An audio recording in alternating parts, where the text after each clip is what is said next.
Hello friends, आज की इस वीडियो में हम बात करने वाले हैं काफ़ी जाने-माने मेडिसिन के बारे में, एलोवेरा टैबलेट के बारे में, जो कि मार्केट में काफ़ी जानी-मानी है। एलर्जी की प्रॉब्लम को दूर करने के लिए, स्किन एलर्जी से जुड़ी और भी प्रॉब्लमों को दूर करने के लिए काफ़ी जानी-मानी टैबलेट है एलोवेरा। तो आज की इस वीडियो में हम यही बात करने वाले हैं एलोवेरा टैबलेट के बारे में।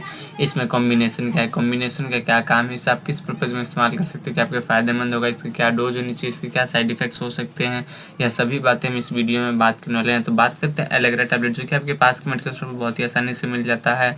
अगर हम बात करें कौन सी कंपनी की बनाई हुई टैबलेट है, तो सनोफी कंपनी की बनाई हुई टैबलेट है। इसके अलावा हम बात करें तो ये 2 पैकिंगों में आपको मिल जाती है। ये आपको 120 एमजी और 180 एमजी की पैकिंग में मिल जाती है। अगर हम बात करें प्राइस की, तो यह आपको 120 एमजी की प्राइस आपको 140 के अराउंड और 180 की 150 के अराउंड आपको मिल जाती है, और इसके प्राइस फ्लक्चुएट होती रहते हैं, कम ज़्यादा होती रहते हैं। तो यह था एलोवेरा के बारे में। अब हम बात करते हैं एलोवेरा में कॉम्बिनेशन क्या है, कॉम्बिनेशन का क्या काम है। तो इसमें एक ही कॉम्बिनेशन है जो कि काफ़ी फ़ायदेमंद है, जो कि फेक्सोफेनाडिन है, जो इसे एक एंटी हिस्टामिन टैबलेट भी कहा जाता है। ये एंटी हिस्टामिन ग्रुप से संबंध रखने वाली सॉल्ट है। तो यह था फेक्सोफेनाडिन के बारे में। अब हम बात करते हैं किस-किस पर्पज़ में इस्तेमाल किया जाता है। तो ये स्किन एलर्जी, रैशेज़, स्वेलिंग जैसी, दाद खाज खुजली जैसी कोई प्रॉब्लम होती है, उसमें मेडिसिन चलती है, उसमें दिया जाता है, जिसके उस मेडिसिन का पावर डबल हो जाए। जो भी आपको कोई प्रॉब्लम हो तो उसको प्रॉब्लम को सॉल्व करने में जल्दी फ़ायदेमंद हो।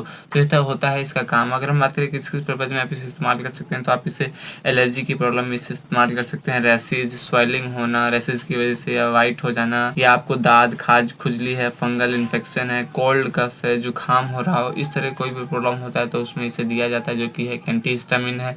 और आप इसे जब भी लें तो आप इसको लेने के बाद थोड़ा आपको नींद आ सकता है, नींद आने की ज़्यादा आशंका हो सकती है आपको इसके लेने के बाद, इसलिए आप इसको दिन में 1 ही बार लें या 2 बार लें। आप अगर आपको कोई प्रॉब्लम नहीं है तो आप इसे 2 बार ले सकते हैं, नहीं तो आप इसे दिन में 1 बार भी ले सकते हैं, वो भी रात को सोते वक़्त। अगर हम बात करें इसकी डोज़ के बारे में, तो हमने पहली बात कर चुके हैं, आप इसे 1 से 2 बार ले सकते हैं, पर आपको ज़्यादा काम करने वाले हैं, अगर आप कोई ड्यूटी या जॉब करते हैं तो आप इसे दिन में 1 ही बार लें, वो भी रात को सोते वक़्त, क्योंकि इसके लेने के बाद नींद आती है। तो यह था इसके डोज़ के बारे में। अगर हम बात करें इसके साइड इफ़ेक्ट्स, तो इसके बहुत ही रेयर चांस होंगे जो कि साइड इफ़ेक्ट्स होते हैं, नहीं तो अगर आपको सूट नहीं करता है तो आपको साइड इफ़ेक्ट्स हो सकता है, जैसे कि रैशेज़ होना, एलर्जी होनी, इस तरह का प्रॉब्लम हो सकता है। इसके अलावा गैस की प्रॉब्लम, कब्ज़ होना, इस तरह की शिकायत हो सकती है, आपको सूट नहीं करता है या आपको साइड इफ़ेक्ट्स होते हैं, तो आपको इस्तेमाल नहीं करना चाहिए। इस्तेमाल करने से पहले एक बार डॉक्टर या फार्मेसिस्ट से ज़रूर कंसल्ट करना चाहिए, तभी आप इसे इस्तेमाल करना चाहिए। तो यही था एलोवेरा टैबलेट के बारे में जानकारी। अगर आपको ये वीडियो या जानकारी अच्छी लगी तो प्लीज़ लाइक कीजिएगा और हमारे चैनल को सब्सक्राइब कीजिएगा, और आपको ये वीडियो को देखने के लिए धन्यवाद। Thank you for watching.